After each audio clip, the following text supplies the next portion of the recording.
50 sharks. And yeah, but it's these kind of misconceptions really, like people, or the communities in general think it's very hard to be the one and only the one saying different if a group of people are saying, oh, we think that this is like this. So it's hard for individual fight against a group of people, and it's always been like that. How did you get in touch with Joe Satriani with the Fall in the Wake song? How did that happen? Doug Wimbish from Living Colour, bass player Doug Wimbish, has been working with me a few years already, and he recorded as well the bass for this new album and as for the previous one. And Doug is a friend of Joey, and he's been touring with Joey now. They had what was the tour? We had a tour together in the USA somehow, and I got to meet Joey when I went to work in Los Angeles for the mixing for the album, and I had the idea already earlier for Falling Away to have a guitar solo. And definitely Joey was his, I have all his albums, I guess. And it was like a really huge honor to have him on the track. And he said yes, he listened to the song. I was excited when he was listening to the song, and he loved the song, and he said, yeah, we do this, wonderful. I was very happy. You have another great guitarist, Nicola Ray, participating in the album. Have you ever discussed any collaborations with you and him on his solo album, maybe you with Andrea or something like that? Yeah, you mean Gigo? Yeah. Yeah, I know Gigo for a long time, many years. But this time on this album he was not there. Last album we did a lot together. He was playing acoustic guitars on the album, and then he was touring with me later on already, so we've been working together. Hopefully for the future too. Why not? You have quite a lot of collaboration on this album. How did you pick the artists? Well, it was kind of when the songs were demoed and the feeling was there that I needed some kind of a special flavor. I wanted for certain songs some kind of a special flavor. I called in, for example, this group of Germans, Van Canto, a cappella group. They did a magnificent work for the opening track. It's a kind of a very sort of progressive, freaky song to open up the album, but I wanted some kind of a Queen, inspired by the Queen sort of vocal arrangement, and this was definitely a great thing to do with them. They are really talented heavy metal a cappella band from Germany. It's like, who is doing that? And then Willy Calhoun came to play drums on some of the songs. Willy's again a different kind of drummer that I have known Living Colour since Doug again for some years, and he's unbelievable drummer, really amazing. So I felt for every song, the need for every song, I chose the players for him. So it's kind of like, since I'm an artist, I don't need to have an album like this. I feel that I am not that kind of artist that can be boxed in a certain category. Because I feel that what comes, it comes. Because I'm very, very free today, and I feel that having that freedom, I would never give any hint of it away. You guested in the Scorpions' Good Die Young song. What was that like? It was a very strange moment when Klaus Meine called me. No, it was wonderful.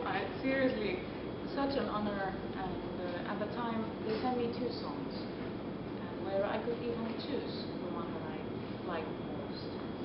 And the thing was that I recorded the song apart from, in distance, and after recording, I heard that this is going to be the last studio album. I didn't know it earlier. I was completely shocked, and like, wow, am I gonna be on the last record? You've got a gig coming up with Shepherd's Bush. What can we expect from that? And are you going to be bringing a lot of musicians? Are they going to be special guests? Sorry, You've got a gig coming up with Shepherd's Bush Empire. Yeah. So what can we expect from that? Are you going to be bringing a lot of musicians? Are there going to be any special guests? I will be bringing my band. I haven't even gotten that far in my thoughts yet because the album is coming and then the tour will start in the beginning of October. I don't have even my head that far yet, but definitely it's gonna be based the whole tour for the new album, and we'll be playing lots of new songs and some surprises of course, because I'm always willing to refresh the set list. Definitely, I don't want to bring up the same thing for the people. There will be new bass player with me that I can't tell you yet who he is, but he's from America, and so Doug Wimby's won't be there. It's not Billy Sheehan, is it? Yes. And the same lineup that I've been having, more or less the same lineup. Alex Scholp in guitars, Mike Dellana in drums, Max Villa in cello, and Christian Rechmar in keyboards, and then the new bass player. I heard that the record company wanted you to redo one of the songs. Yes. What was your reaction? Were you frustrated about that, or? I would lie if I would say I wasn't frustrated. I was a bit frustrated, but the thing was that yes, there is a song called I Feel Immortal, and it's going to be on the album as well. Yes, it was delivered for me very late in the process, when actually everything else was done. But I made my decision that, of course, since I'm working with the label, I would not be working with the label if I would not need them. So, of course, I understood their points, and since they gave me free hands to work in the song, so basically what you hear on the song today is only the chorus remain the same. Lyrics, all different, the whole song, the melodies. I wrote a completely different C chord and so on. So since that kind of a freedom, I decided to work on it. Do you think you will be able to release the original version later? The original of that song, Yeah. the demo that was delivered, No. I never. Oh, okay. But the song you will hear, and yeah, I tried my very, very best to make it sound like the rest of the album. Various different characters. Is it the same for this one? No, no. There are no characters. There is only me talking about, telling about my life, telling about stories, telling about some fantasies as well. But it's more, very, very much more personal this time. It's just how I feel today. Like, take it or leave it, kind of very healthy.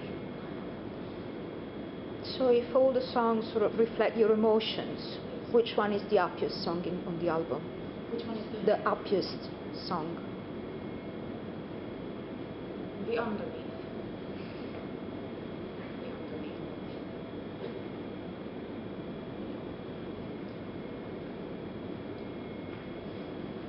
Anything else? No? Still have a night? Should I run out? I've heard that you went to this, the Two Towers in Royal Albert Hall in April when you went to the song producing here. The movie for the Lord of the Rings. Yeah. So how did you find it, and will you be back for? Oh, it was unbelievable. It was really beautiful, the Royal Albert Hall. It was the first time ever I went into that hall. I've never been in that hall. I've only seen DVDs of different artists, but incredible, very impressive hall as itself. And then again, seeing the London Philharmonics there, and then seeing the projection of a movie that is really emotional as well. Oh, it was incredible. The first violins, when they started, I was like, whoa! I almost started crying. Yeah, it was so incredible. Very. Will you come for the Return of the King as well? Oh, I'd love to. When would be that? 28th and 29th of September. I would be far. for the other time, yeah. It'd be lovely though.